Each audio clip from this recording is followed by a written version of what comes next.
2 weeks until peace. Russian television continues to use Donald Trump as the central figure of its narrative game. In the latest episode of Skabeeva's talk show, viewers were presented with a picture in which the United States is about to bring peace to Europe, but this is only hindered by Zelensky's stubbornness and Europe's weakness. Deadline for peace. The hosts repeat the mantra several times. Trump gave 2 weeks to determine the possibility of a peace agreement. If there is no progress, Washington will change tactics. No one explains what this means, but the very form of the ultimatum is beneficial to the Kremlin. The war is presented as a controlled process, where everything depends on the will of the US president. Zelensky as the chief saboteur. The Ukrainian president is portrayed as a source of chaos. The broadcast claims that he contradicts himself, puts forward new conditions, promises to return territories, and therefore does not plan either peace or a truce.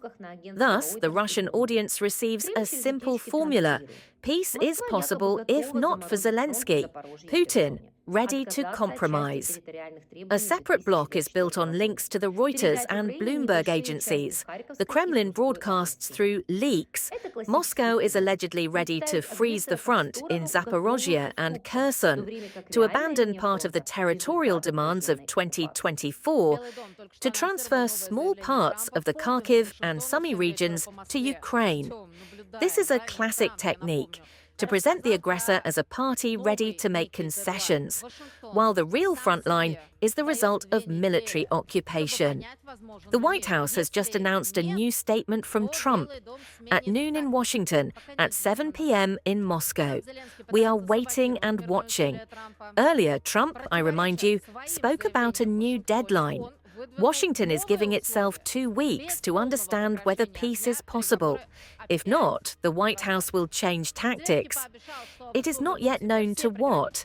Zelensky himself is trying to sabotage Trump's peace efforts.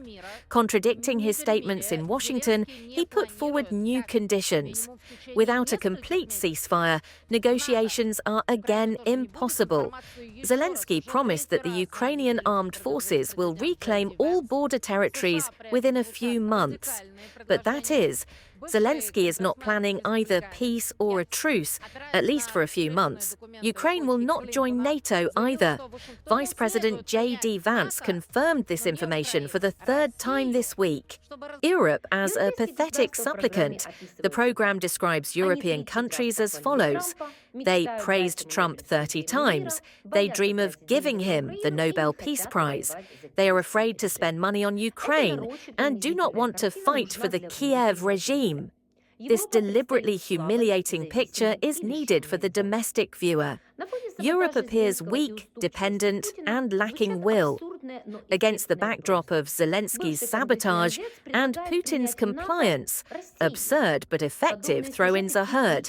Former Congressman Gatz proposes to accept Russia into NATO. Such stories are a typical technique of Russian TV. To pull out a marginal opinion, present it as a serious Western discourse, and use it as confirmation of common sense.